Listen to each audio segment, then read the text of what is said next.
Muy buenas noches, apreciados hermanos, amigos, que Dios les bendiga. Es un placer estar nuevamente con ustedes. En esta ocasión continuamos con nuestro recorrido por las enseñanzas del apóstol Pablo. En esta noche vamos a continuar con esta dinámica que hicimos el jueves pasado y que salió muy bien. Así como hicimos el jueves pasado, en esta ocasión tenemos 4 miembros de nuestra congregación quienes van a compartir sus reflexiones sobre temas específicos de la enseñanza del apóstol Pablo.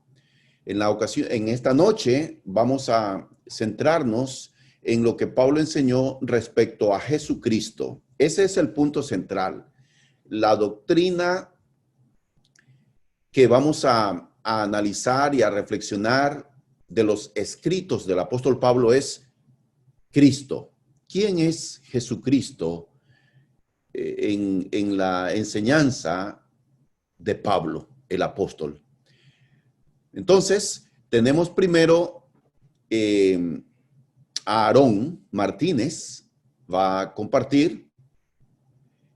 Luego, nuestra hermanita Allison, representando a las jóvenes de nuestra congregación, aceptó el desafío de compartir. Y en tercer lugar, Santos Chávez, un joven también de nuestra congregación. Y finalizará otro joven, no tan joven, pero joven en espíritu, Mario Barzallo, finalizará con esta serie de reflexiones.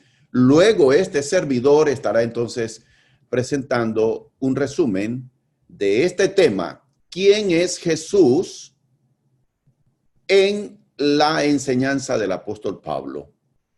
Así que invito a todos ustedes que usen la cajita del chat para que puedan mandar o escribir cualquier comentario que ustedes deseen en relación a alguno de los 4 expositores.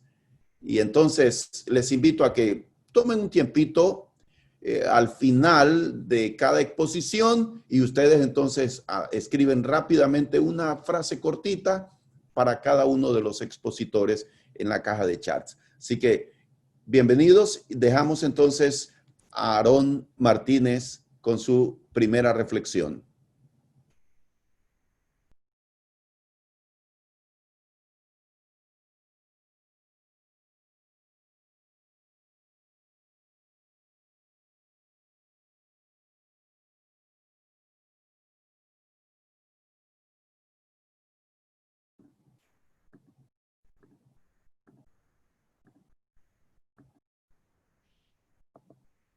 Buenas noches, hermanos y hermanas, que Dios le bendiga ricamente. En este momento veremos un poco más sobre las enseñanzas que nos dejó Pablo y en este caso será sobre la humildad de Cristo y nos basaremos en la carta de Filipenses 2, versículos del 1 al 11. Y una curiosidad de Filipenses, hermanos, es que necesariamente no fue dirigida hacia una iglesia, sino que fue dirigida hacia todos los creyentes en esa ciudad, al igual que a nosotros en los días de hoy. Y para comenzar en los capítulos 1 y 2, nos dice Pablo sobre el sentir de Cristo, sobre su amor, su misericordia, sobre su humildad. También nos exhorta a que ese mismo sentir habite en nosotros, como lo dice al final del versículo 2. Completad mi gozo, sintiendo lo mismo, teniendo el mismo amor, unánimes, sintiendo una misma.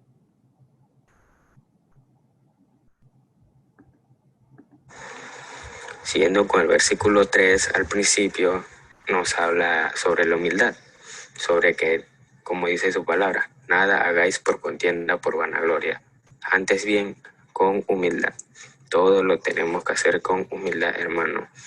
Y en el versículo 5, finalizando, también nos vuelve a exhortar lo que vimos en los primeros versículos, el cual es tener el mismo sentir que Cristo, tener ese mismo sentir como hermanos y tener un corazón, como lo vemos en la imagen, un corazón humilde y ser como Dios.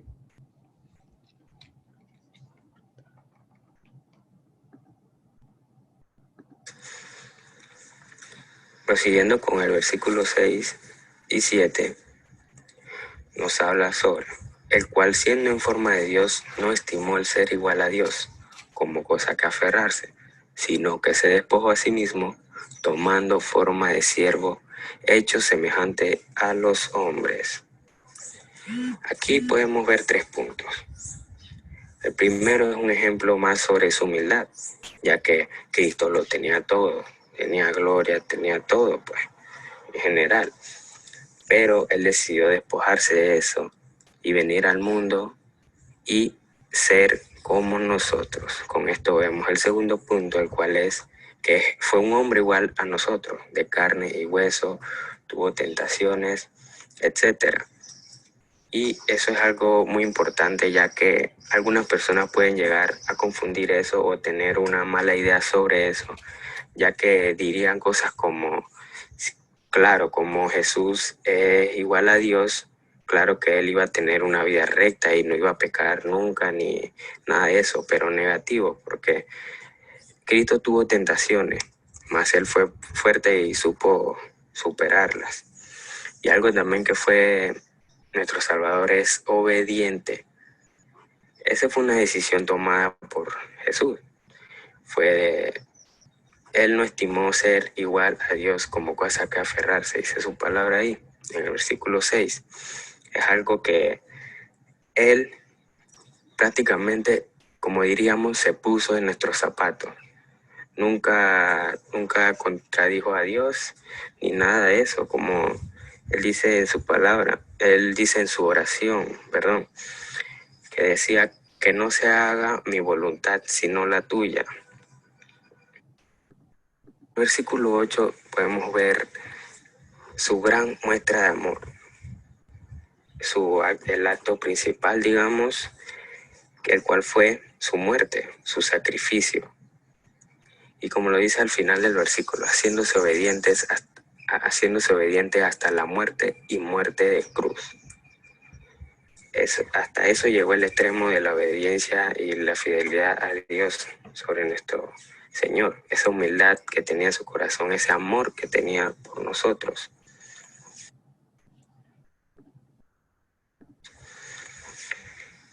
Y ese acto de sacrificio de nuestro Salvador dio frutos, ya que Dios lo exaltó, Dios le dio su gloria y honra, al igual que nosotros también tenemos que exaltarlo a Él.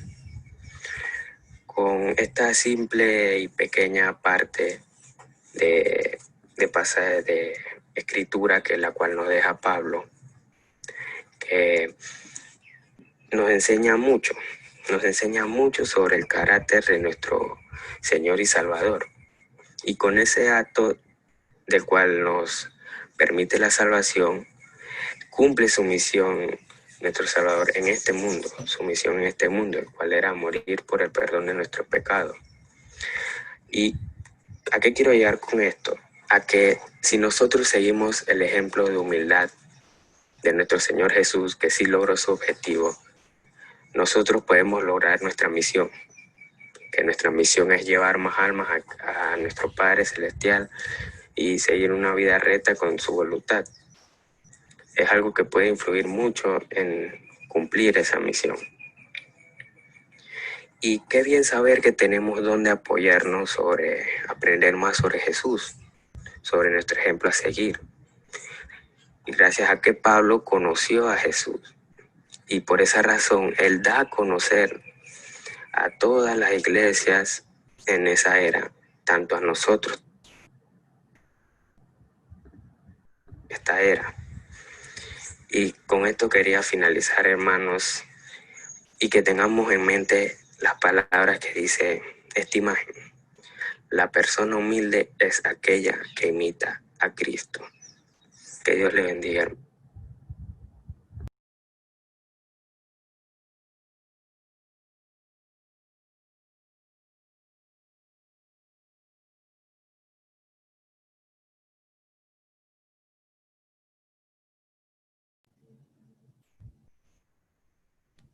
Muy bien, Alison, puede hablar.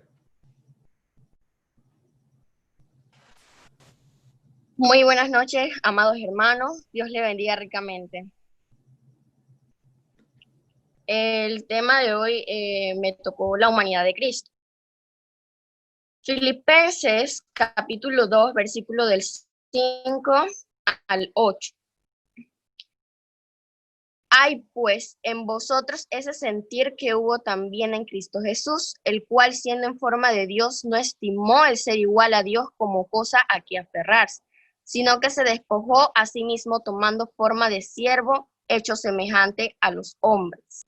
Y estando en la condición de hombre, se humilló a sí mismo, haciéndose obediente hasta la muerte de cruz. ¿Cuál es el significado de la humanidad de Cristo? Significa simplemente que Él siendo Dios se hizo hombre como nosotros. Podemos recordar que Cristo Jesús fue hecho carne, pero concebido por obra de Dios y por medio del Espíritu Santo. Recordemos que Dios también vino en forma de hombre y aprendió la obediencia. En que la de Jesús formó parte de la obediencia, ¿verdad? Aprendemos a estar entre humanos, aprendió a estar entre humanos y a no contaminarse del pecado. Él es la perfección, fue la obediencia y es nuestro sumo sacerdote porque Él intercede entre nosotros. ¿Quién es Cristo? Cristo es el Hijo de Dios. Él es una de las tres personas de la Trinidad, el Hijo. Las otras dos son el Padre y el Espíritu Santo. Él es el único mediador humano entre nosotros. En Gálatas capítulo 4, versículo 4, menciona: pero cuando vino el cumplimiento del tiempo de Dios, envió a su Hijo, nacido de mujer y nacido bajo la ley. La humanidad de Cristo fue experimentada. ¿En qué sentido? En su humanidad Jesucristo fue tentado, tuvo hambre, Jesús lloró, se agotaba y siempre lo dio todo. Vemos cómo en carne propia vivió cada una de las dificultades. Él era un ser humano, tenía sentimientos. Jesús tuvo miedo y especialmente en el Getsemaní. Sin embargo, cumplió ciertamente el propósito de librarnos de nuestro pecado. Es correcto decir que Cristo murió por nosotros, pero podemos ver que era igual a nosotros, con la diferencia de que Jesucristo fue puro y sin pecado, y siempre hizo lo que Dios tenía planeado sin reproche. Oró a Dios en todo momento, se apartó y se aisló de la multitud para conversar con nuestro Padre y encontrar fuerza. Una de las características fue ser humilde en todo tiempo, como él mismo dijo: aprender de mí, que soy manso y humilde de corazón. Una manifestación clara de la humildad, de la humanidad de Cristo fue su obediencia. También en la obediencia fue perfecta, fue tentado en todas las formas, con la excepción de que nunca flaqueó. ¿Por qué Jesucristo, al hacerse humano, no cayó en las tentaciones? Primero, porque es hijo de Dios. Segundo, es perfecto. 3, Él es parte de la divinidad. Y 4, porque Él oró y pedía a Dios que le guiase. Su actitud hacia Dios fue, primeramente, total, ligera y completamente entregado a su palabra. Como él mismo dijo: porque no busco mi voluntad, sino la voluntad del que me envió, la del Padre. En conclusión, hermanos, todo este acto de Cristo de hacerse hombre, humano como nosotros, muestra cuánto Él nos ama. Por eso, hermanos, debemos agradarle a Él por lo que hizo por nosotros, siéndole fieles, amándolo y poniéndolo sobre todo de primero en nuestras vidas. Que Dios les bendiga ricamente.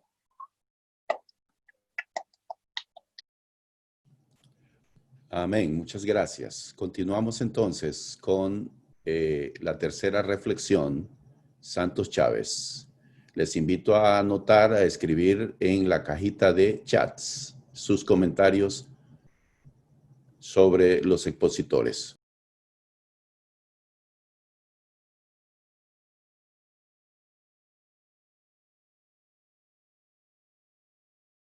Muy buenas noches, hermanos. Que el Señor los bendiga ricamente a cada uno. En esta noche me toca presentar el tema sobre el precio de nuestra salvación. ¿Cuánto cuesta nuestra salvación?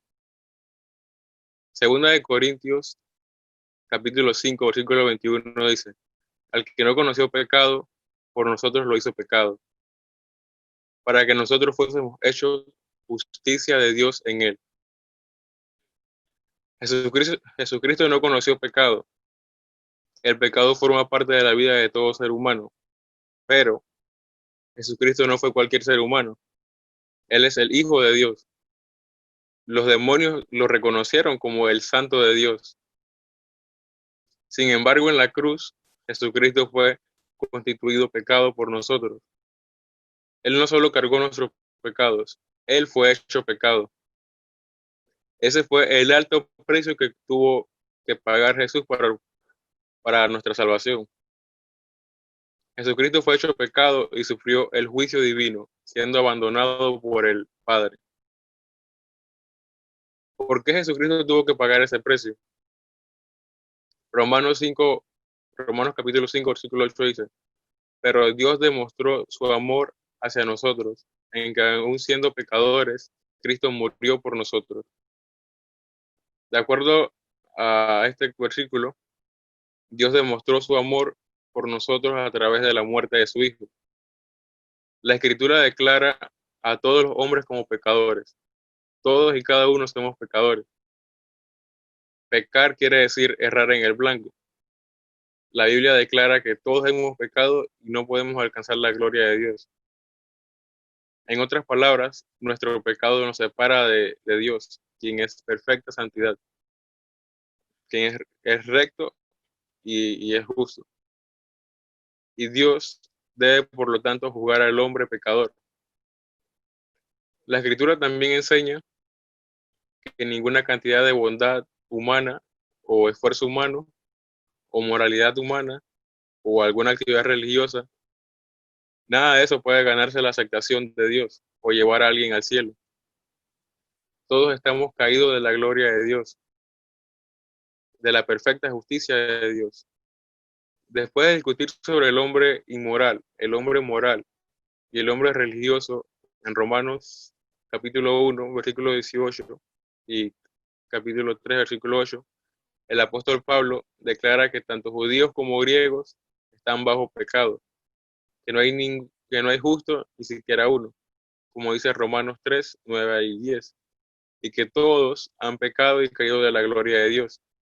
Romanos 3, versículo 23, que dice así: porque todos han pecado y no pueden alcanzar la gloria de Dios. Predicar a Jesús es algo que hacemos no para pagar, porque nuestra salvación no tiene precio. Nosotros no la podemos pagar, pero podemos mostrar nuestro agradecimiento predicando, llevando la palabra de Dios por todo el mundo. Debemos ser siervos, debemos declararnos esclavos de Dios, dar completamente nuestra vida a Él, pero no obligados ni con enojo en nuestro corazón. Debemos hacerlo con amor, con agradecimiento por habernos salvado, porque Jesús murió en la cruz para librarnos de nuestro pecado y hacernos salvos. Pero nuestra salvación no tiene precio, porque ese precio solamente lo pudo haber pagado Jesús, porque fue el único que logró morir sin pecado. Él estuvo recto en todo momento, nunca decayó ni intentó pecar. Por eso fue el único que pudo pagar por nuestros pecados, porque Él es el Hijo de Dios. Muchas gracias.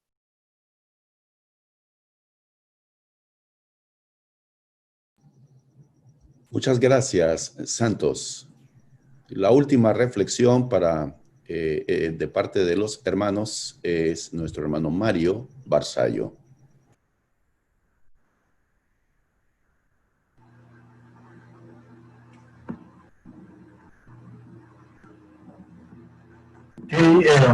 Buenas noches, hermanos. Dios los bendiga a todos. Tengo el privilegio de poder hablar de la divinidad de Cristo. Lo referimos en Colosenses 1, 15, 20, donde dice: Él es la imagen del Dios invisible, el primogénito de toda creación, porque en Él fueron creadas todas las cosas, las que hay en el cielo y en la tierra, visibles e invisibles, son tronos, sean dominios, sean principados, sean potestades. Todo fue creado por medio de Él y para Él. Y la divinidad de Cristo en realidad es algo que quiero definir. En realidad no hay forma de cuestionar, más bien podemos deleitarnos de ese gran tributo otorgado por Dios, de que Él sea la imagen del Dios invisible. ¿Okay?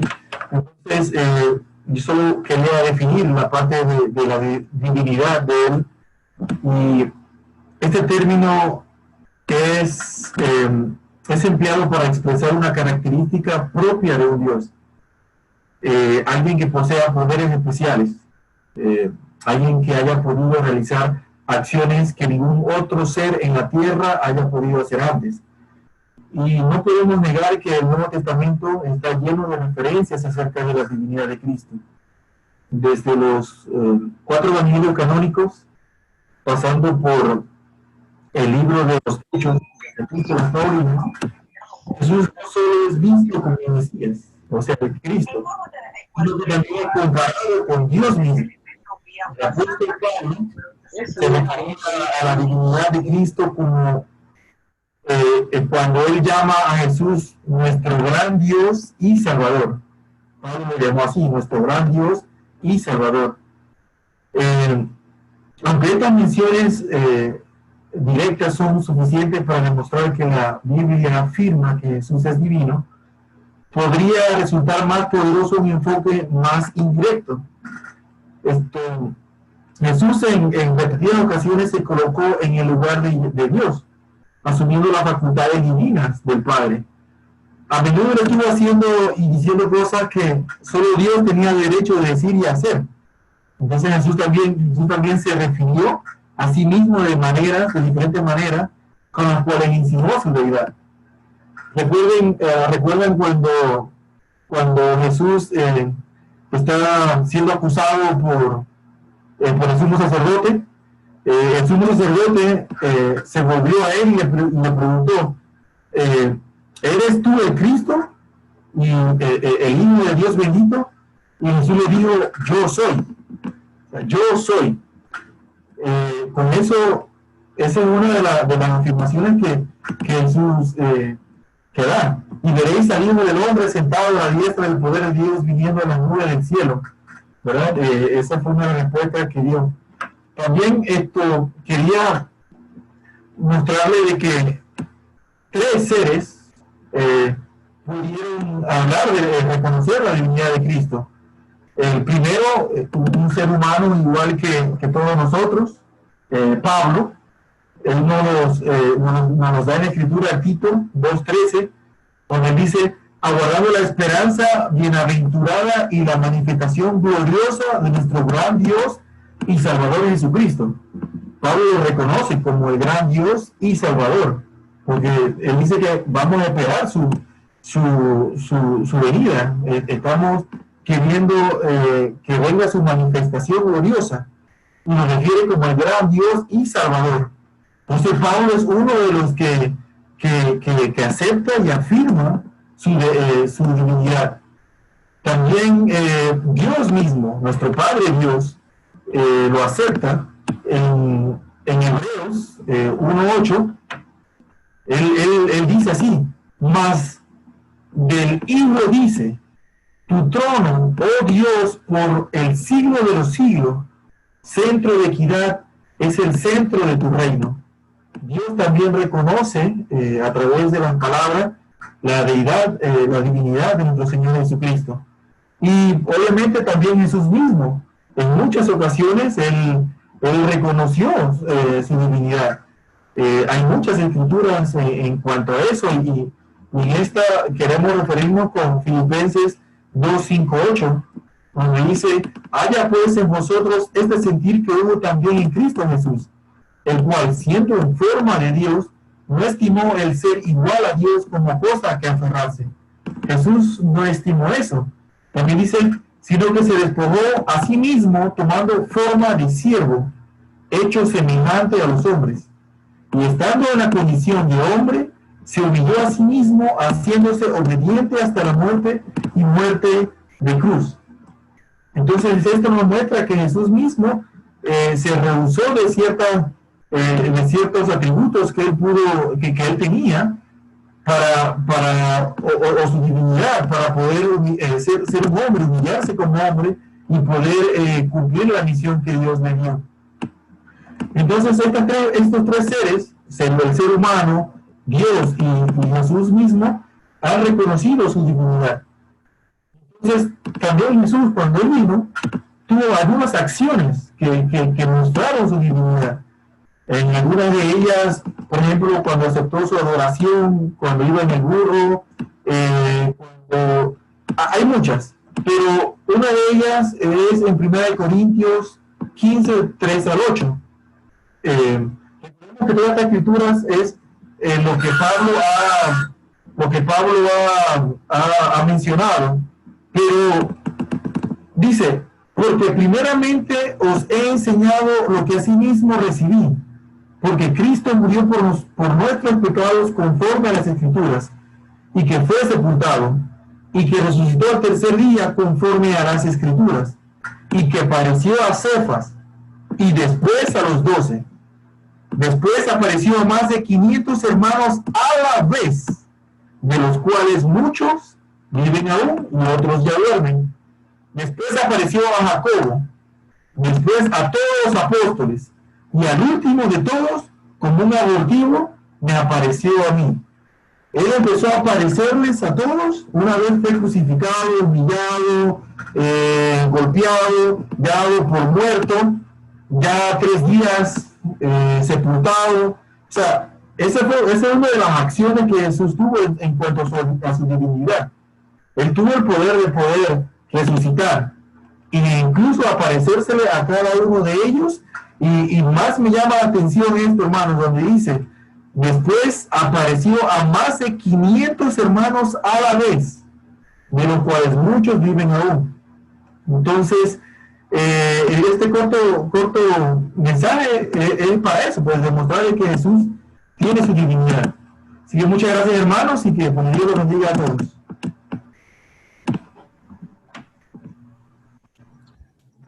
Muchas gracias, Mario, por compartir el mensaje del Señor.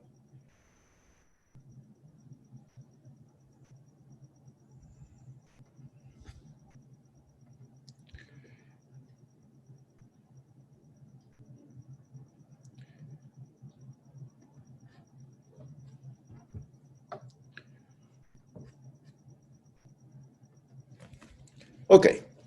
Doctrina de Pablo sobre Cristo. Vamos a estar viendo algunos aspectos importantes sobre lo que Pablo enseñó acerca de Cristo. Pero enfoquémonos un poquito sobre Pablo, instrumento escogido de Dios, como este hombre se destacó no solamente predicando el evangelio en todo el mundo romano, sino también desarrollando líderes, enseñándoles, pero al mismo tiempo el apóstol Pablo elaboró el cuerpo doctrinal, los fundamentos de la fe cristiana fueron también en gran parte desarrollados por este hombre. ¿Cuál fue la fuente de inspiración que él tuvo? Vamos a ver. Primero, Pablo predicó en el mundo romano. Pablo desarrolló líderes y Pablo formuló la doctrina del Nuevo Testamento en su gran mayoría. Pero cuando agradó a Dios, que me apartó desde el vientre de mi madre y me llamó por su gracia, revelar a su Hijo en mí para que yo le predicase entre los gentiles, no consulté enseguida con carne y sangre, ni subí a Jerusalén a los que eran apóstoles antes que yo, sino que fui a Arabia y volví de nuevo a Damasco. Gálatas 1:15 al 17. En esta porción, el apóstol Pablo establece varias cosas sobre él y su ministerio. Jesús es el contenido central de la predicación de Pablo. Dentro de este tema que estamos analizando, ¿qué enseñó Pablo? ¿Qué enseñó Pablo respecto a Jesucristo? Jesucristo para Pablo era el eje central de toda nuestra fe. Todo gira en torno a Cristo. Pero en Gálatas 1:15 al 17, Pablo dice que él fue predestinado por Dios desde el vientre de su madre para ser este siervo de Dios. Luego fue llamado, y ya estudiamos en el pasado esa experiencia de Pablo, camino a Damasco, fue llamado por Dios. Y también él recibió revelación directa de Dios. Pablo no estuvo aprendiendo a los pies de ninguno de los apóstoles que caminaron con Cristo. Pablo no conoció a Cristo, recordemos, aquí en la tierra. Jesucristo se le apareció en camino a Damasco y posteriormente Pablo recibe revelaciones directas de la doctrina del Señor.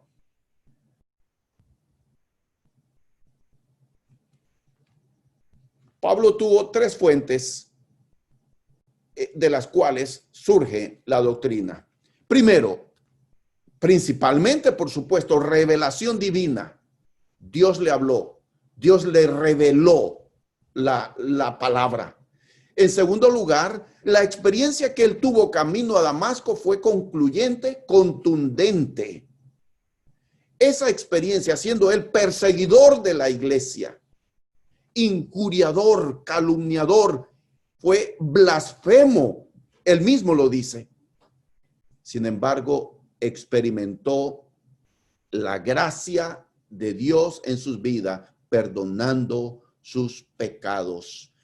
A mí, dice él, que soy el primero de los pecadores, el número uno.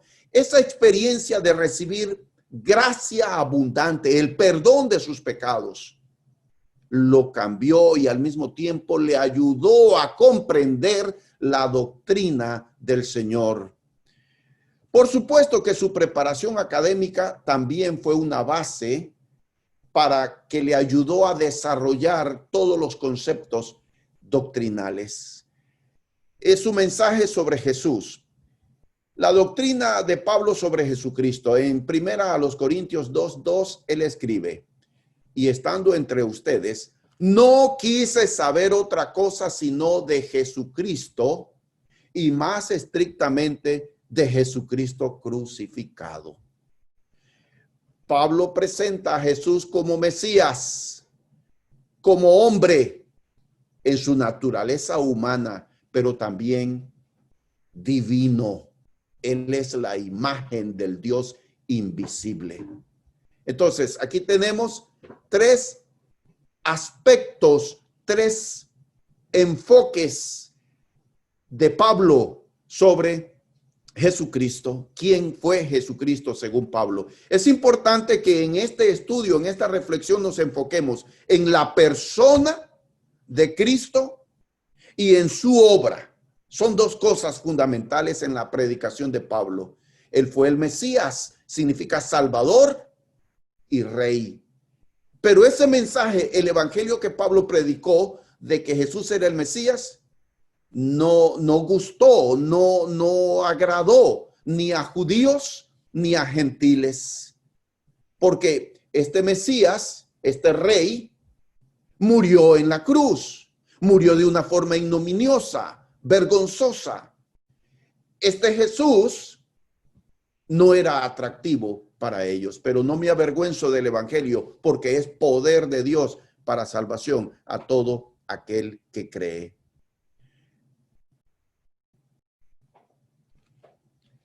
Doctrinas básicas de Pablo.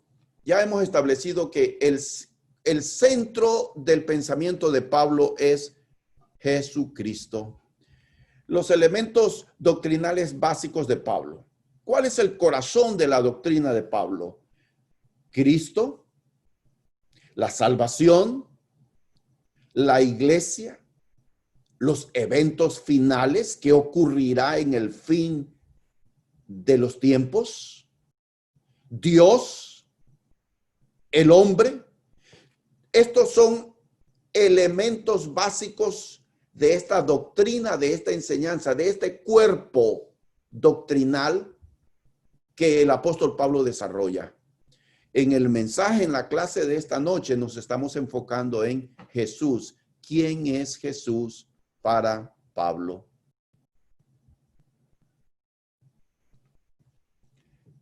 Para Pablo, Cristo es suficiente. Su mensaje es cristocéntrico. No se salió de este tema. La suficiencia de Cristo.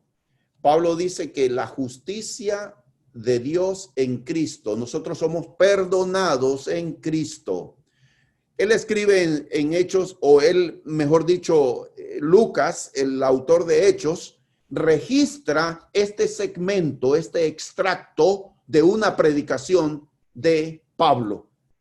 Hechos 13, 38 y 39 dice: sabed pues esto, varones hermanos, que por medio de él se os anuncia perdón de pecados, y que de todo aquello de que por la ley de Moisés no pudisteis ser justificados, en él es justificado todo aquel que cree.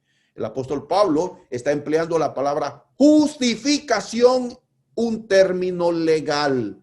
Lo que quiere decir este concepto, esta idea, es que el hombre pecador, alejado de Dios, muerto en delitos y pecados, recibe el perdón de sus pecados.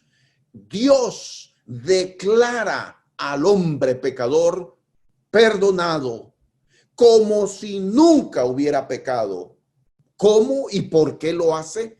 En la enseñanza de Pablo es porque Cristo murió recibiendo en la cruz el castigo de Dios por nuestros pecados. Al que no conoció pecado, por nosotros lo hizo pecado.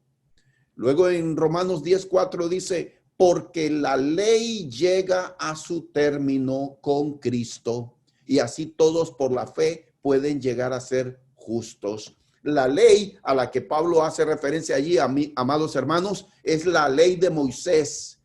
Toda la doctrina, todo lo que Moisés enseñó, apuntaba, señalaba a Cristo. Esta es una enseñanza de Pablo. La ley de Moisés, el templo, el sacerdocio levítico, los sacrificios en el templo, todo eso eran un símbolo, una representación de la obra de Cristo Jesús.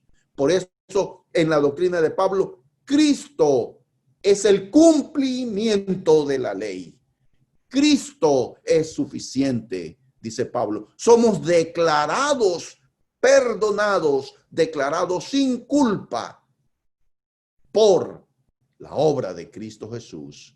Dios nos justifica, es decir, nos perdona, nos declara sin pecado solo por la obra de Jesucristo. En Hechos 16, 29 al 34 tenemos un ejemplo de una familia que recibió el perdón de sus pecados de esta forma. Dice así la historia. Hechos 16, 29 al 34. Entonces el carcelero pidió una luz, entró corriendo y, temblando de miedo, se echó a los pies de Pablo y de Silas. Luego los sacó y les preguntó: señores, ¿qué debo hacer para salvarme? Ellos contestaron, cree en el Señor Jesús y obtendrás la salvación tú y tu familia. Y les hablaron del mensaje del Señor a él y a todos los que estaban en su casa. A esa misma hora de la noche, el carcelero les lavó las heridas y luego él y toda su familia fueron bautizados. Los llevó después a su casa y les dio de comer, y él y su familia estaban muy contentos por haber creído en Dios. Aquí tenemos lo que el evangelio y la obra de Cristo hace. Este carcelero preguntó qué tenía que hacer para salvarse. El apóstol Pablo respondió, cree en el Señor Jesús y serás salvo tú y tu familia. Pero recuerden, creer en Jesús implica obedecer. Creer en Jesús, según el evangelio predicado por Pablo, fe en Jesús no es simplemente una aceptación mental o un reconocimiento mental de decir, por ejemplo, creo, acepto. Esa fe también demanda obediencia. Vemos aquí en el versículo 32 que le hablaron la palabra del Señor. ¿Y qué hizo el carcelero y toda su familia después que escuchó el evangelio?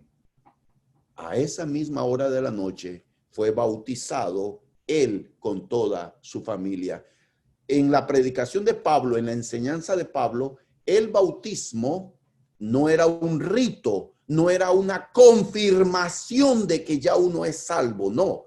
Es un acto de obediencia para el perdón de los pecados y para recibir el don del Espíritu Santo.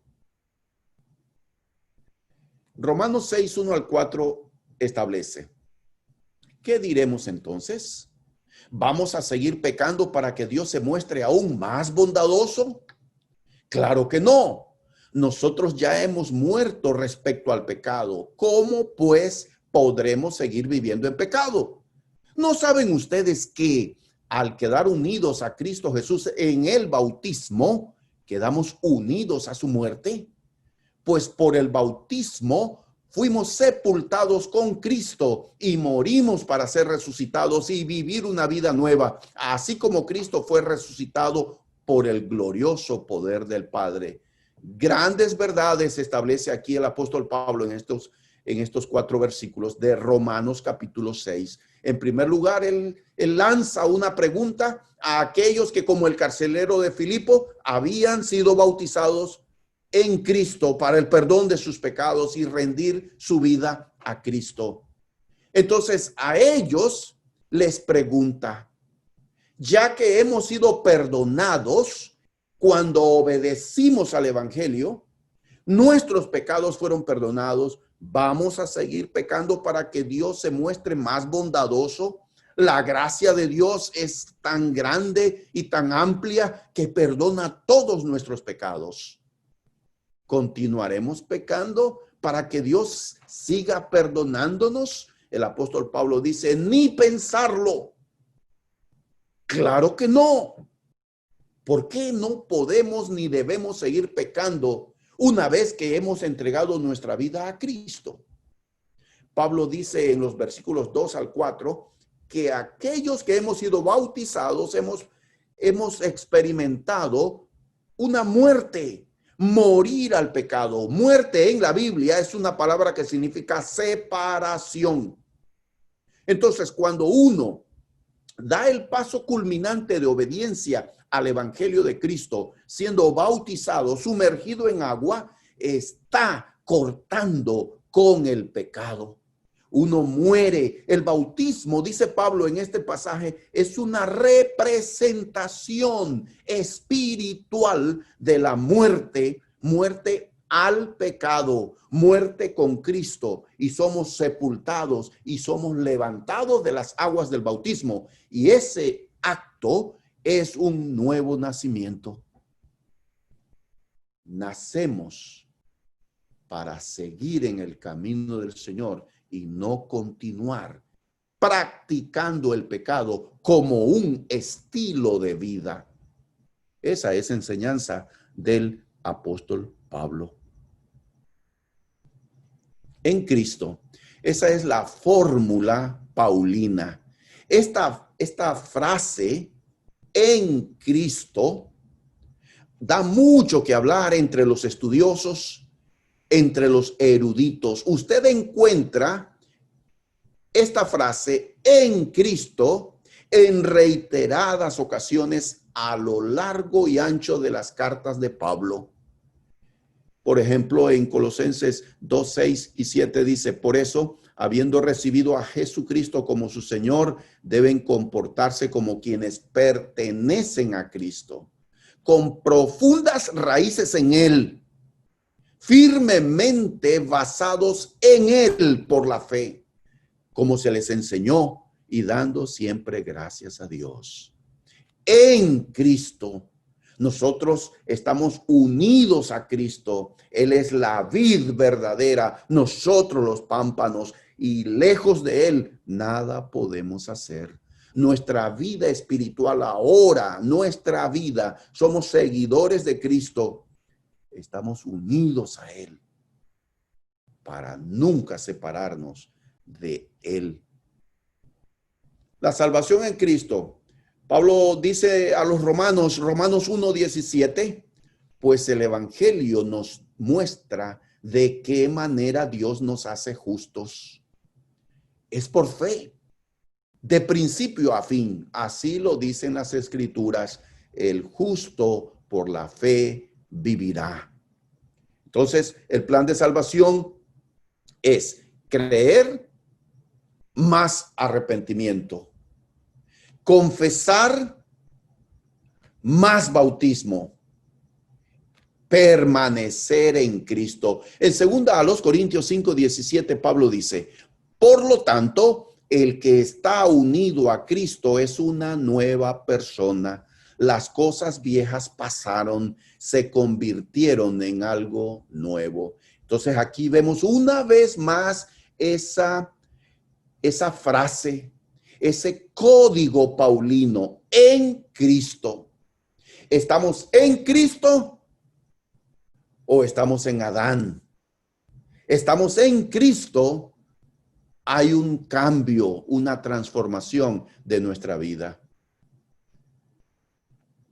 La gracia de Dios, otro de los conceptos que Pablo desarrolla, en Cristo. La gracia de Dios precisamente es el perdón merecido de Dios. Es por la obra de Cristo en la cruz. Y es para buenas obras. Nosotros no somos salvos por obras, pero somos salvos para andar en buenas obras. Eso es lo que Pablo establece allí en su carta a los Efesios capítulo 2, versículos 8 al 10. Porque por gracia sois salvos por medio de la fe, y esto no de vosotros, pues es don de Dios, no por obras para que nadie se gloríe. Sin embargo, somos hechura suya, creados en Cristo Jesús para buenas obras, las cuales Él preparó de antemano para que anduviésemos en ellas. Eso es lo que Pablo enseñaba. Este es parte del corazón del evangelio que Pablo predicó. En Cristo, según nos escogió en Él antes de la fundación del mundo, Efesios 1, 3 y 4, porque somos hechura suya, creados en Cristo Jesús para buenas obras, las cuales Dios preparó para que anduviésemos en ellas. Efesios 2:10. En quien tenemos redención por su sangre, el perdón de pecados. Colosenses 1:14. En Cristo. Ahora pues ninguna condenación hay para los que están en Cristo Jesús. Romanos 8:1. A los santificados en Cristo, llamados a ser santos con todos los que en cualquier lado invocan el nombre del Señor, escribió en su carta a los Corintios. En Cristo somos más que vencedores. Todo lo puedo en Cristo que me fortalece. Esta es la enseñanza de Pablo, cristocéntrica. Nuestra vida está en Cristo Jesús y aguardamos su segunda venida en poder y gloria. Continuaremos el próximo jueves, si el Señor lo permite, analizando lo que Pablo enseñó. Vamos a ver otro elemento doctrinal de la pluma del apóstol Pablo. Dios les bendiga.